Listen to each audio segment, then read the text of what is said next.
Hello everyone, my name is Michael Stütz. I'm the head of the Panorama section of the Berlin International Film Festival, and today I'm very happy to have the Icelandic director Guðmundur Arnar Guðmundsson here with us with his film Beautiful Beings. Guðmundur had his first film Heartstone a few years back at the Venice Film Festival, and it played at many other international film festivals, and I'm very happy to have his second film here in Panorama this year in the lineup and to talk with him today. Hello. Hi. Yeah, I'm also very happy to be a part of Berlin. Wonderful. It's really a pleasure for us. When we saw the film for the first time, it was really a wonderful experience. We saw it on a big screen. We were lucky enough to see it in the cinema, and I really cannot wait to share it with the audience and everyone of your team here in the big cinema at Zoopalast in 2 weeks, actually. So maybe we'll start with you introducing the film. Maybe you can sum it up in a few sentences for us.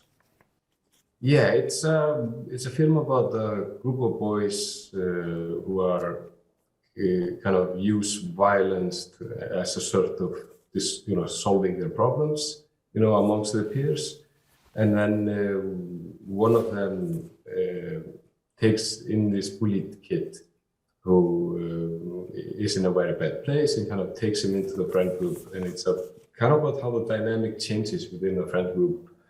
And then we have this layer of kind of intuition, in one of the boys, and how that affects him and kind of helps him and the group evolve. Yeah. This is after Heartstone, which was also focusing on teenagers, young teenagers. Again, a story about young people and developing friendships, developing their lives. What was your specific inspiration to write the screenplay? Because you also wrote the screenplay yourself. I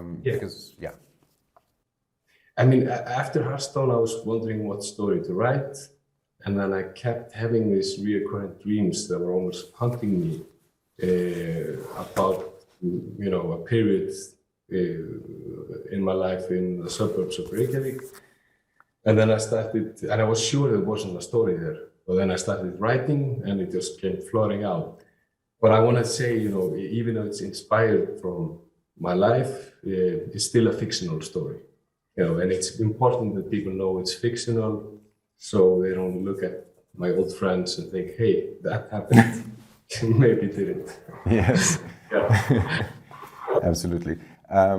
What was striking to me was because, of course, you portray this friendship that starts out actually sort of as a violent interaction and then develops into something else. You said dynamics change in this circle of boys, but for me, it's also a lot about fathers and mothers, about the institution of family, the social normative sort of institution of family, and you certainly look at it with a very critical eye.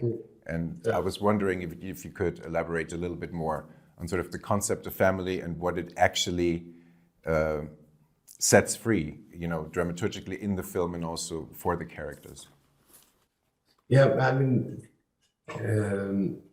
I think that, the foundation of youth and how they behave comes a lot within the family and the school. I think those two combination is like how is your surrounding in school and how is your surrounding in family influences a lot how you behave. And I remember I was very watchful as a kid, and I could see and read my friends' families quite, easily, and I could see the dynamics, with the father and the mother and their problems and how that influenced my friends.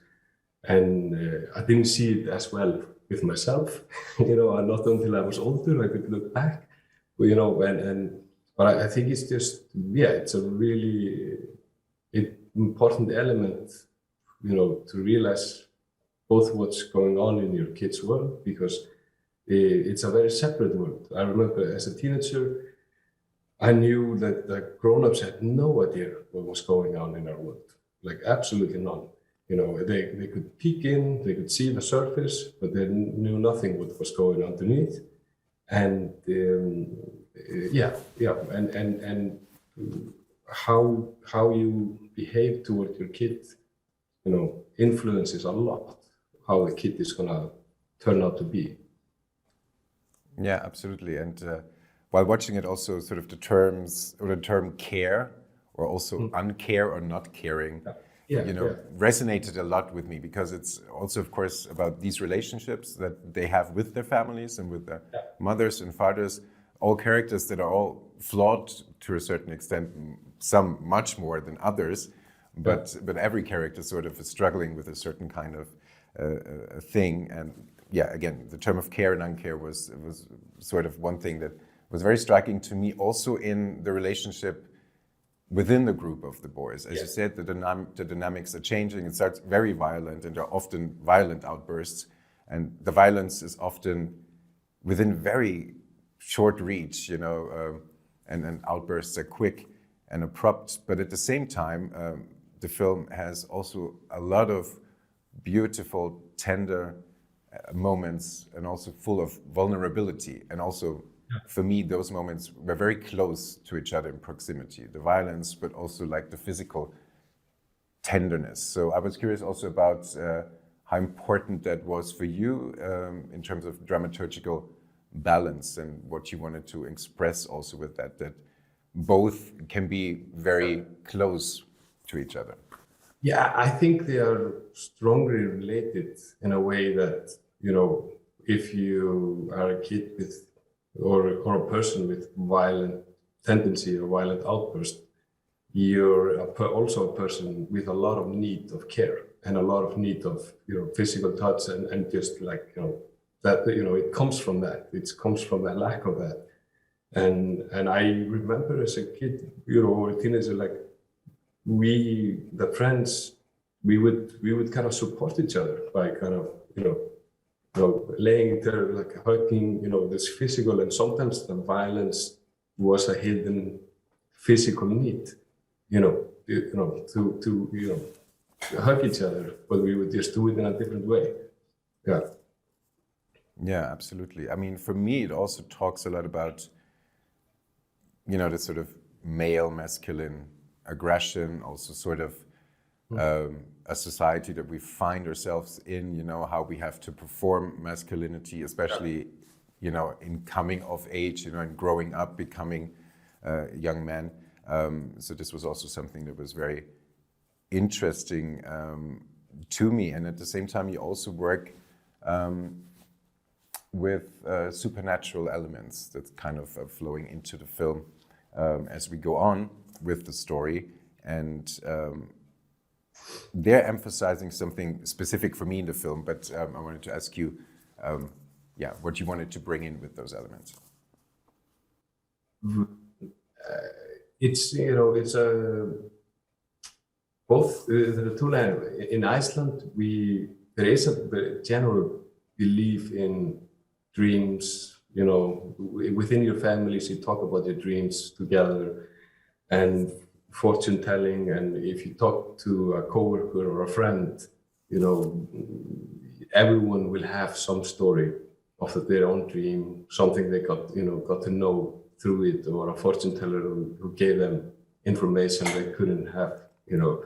But it's not something we talk very openly and often about, but it isn't like just an underlying element in Iceland that everyone has, you know, and there are very few skepticism, you know, so it's more surprising if you start talking about it and a person would be like, oh, no, that's completely nonsense.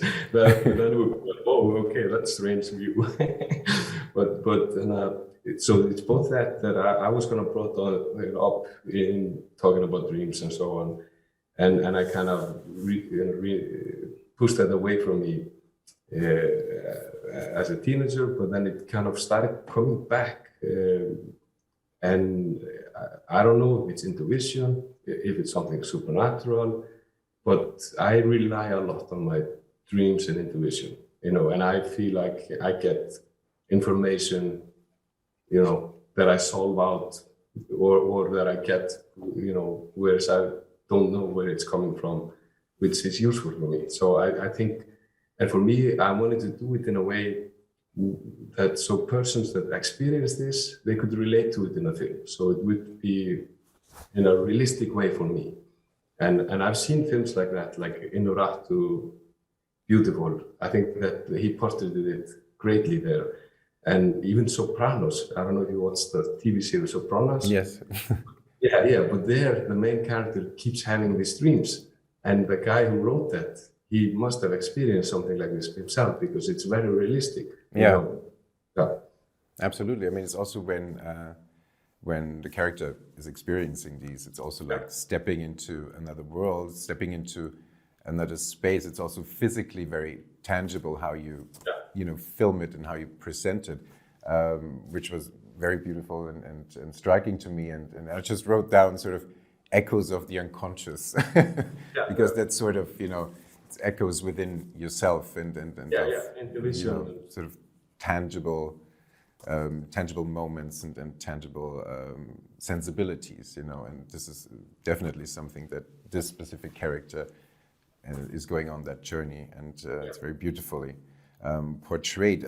Maybe you can also tell us a little bit about the collaboration with your director of photography and your specific approach to the visuals in the film. I mean, the camera is very agile, it's very close also, and the movement is there and very stark.